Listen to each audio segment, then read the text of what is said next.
I've got various kinds of wood. I've got mesquite, I've got alligator juniper, I've got Arizona walnut, I've got some pecan.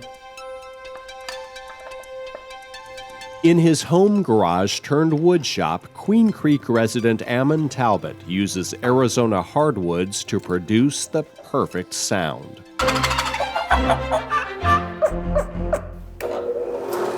The instruments he makes might not appeal to the symphony crowd.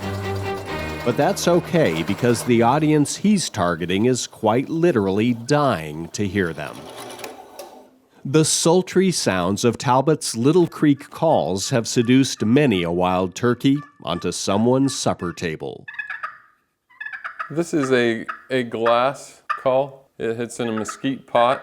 Yeah, this call is the first pot call that I had made with that Arizona walnut wood. This is a call I take with me in the woods every year when I go out turkey hunting. The turkey feathers on the wall back there was my wife's little brother's, and I was able to call in that turkey using this call. Today I've chosen mesquite to work with. The pot calls that we're going to be making today, I make them in a variety of different surfaces. Yeah, this is copper. This is glass, this is ceramic, this is aluminum, and these three are slate. So yeah, there's a lot of different surfaces. I also have crystal. Some calls might sound a little higher pitch. You maybe sound like a younger bird, whereas other surfaces might be a deeper, more raspy pitch to sound like an older bird.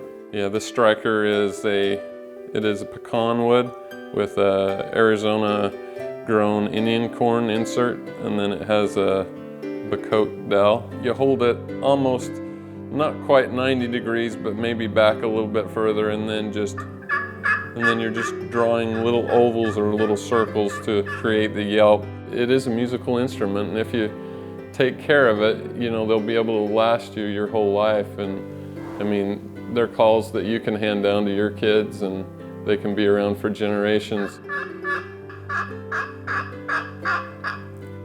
And now it's a clean cut pot ready to cut out and then turn on the lathe.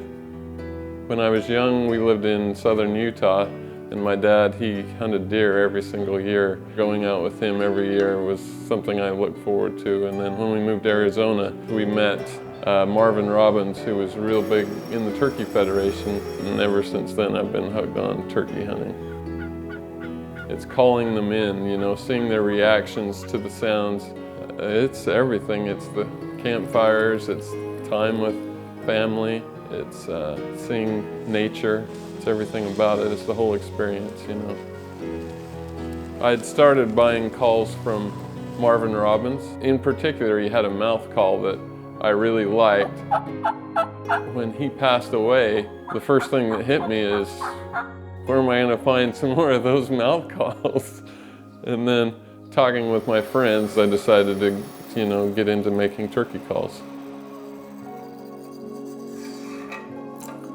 We're going to turn the edge on the lathe and cut our grip into it, and then smooth it so it's round all the way.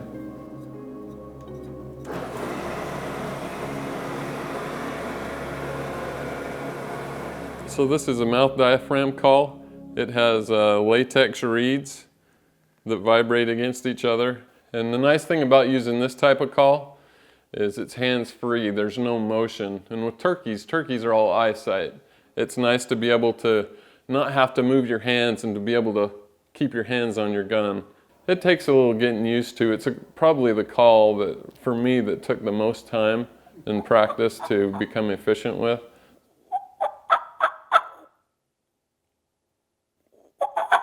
On my way to and from work in February or March, I'll have a mouth call and I'll put in a CD that has turkey sounds, and I'll talk back to the CD. So it's kind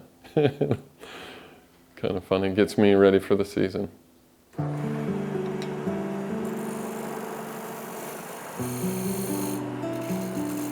When I first got into turkey hunting, one of the first calls I bought was a box call. I really didn't know how to use it, and so turkeys just all ran away from me. It's a call that I'd wanted to make for a long time, After starting with the pot calls, this was the next step for me. Originally, I thought, oh, the only thing you can do with a box call is make yelps, you know, but it will make almost every sound in the turkey woods. It'll even gobble. Like if you get a loose rubber band like this, you can take it and it's practice, you know. It's using it, practicing it.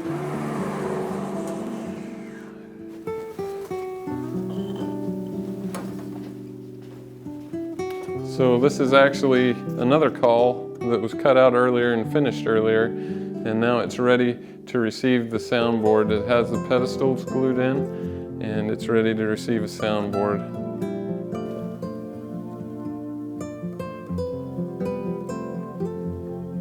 This one is a little different than most of the other types. It's a wing bone call, and it's made from the 3 bones out of a turkey wing.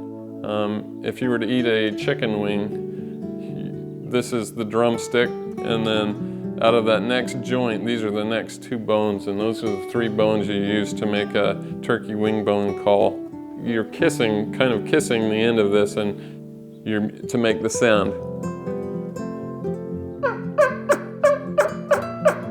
This was really my first successful usable turkey call that I was able to make. You can tell it's a little bit rougher.